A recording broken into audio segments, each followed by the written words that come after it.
If you had told me that there would ever be a question that there would be a peaceful transfer of power in the United States, I'd have been like, no, there isn't. Of course, we've got a constitution for that. That's the whole point of our system, is that there is a peaceful transfer of power. I was living in Washington, D.C. on January 6th. I was living 2.5 miles from the White House. I mean, it was happening in my backyard.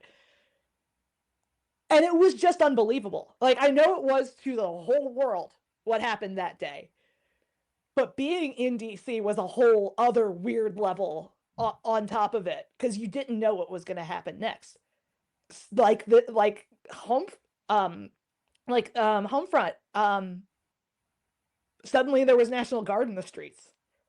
Like, it was a very strange environment to be in, and I'm sure it's a very similar feeling for all of the cities in the last year that have had National Guard show up in their towns as well, whether they're actually required or not, which overwhelmingly we know the National Guard have been sent to cities that disagree with the president, not cities that actually have high levels of crime.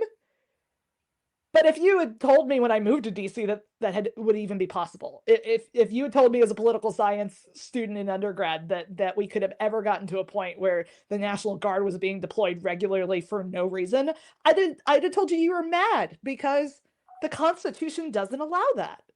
But yet And again, it's so quick how the erosion of rights can happen, especially by people that are savvy enough to work within the system of rules and laws, to and stretch and that's break been them.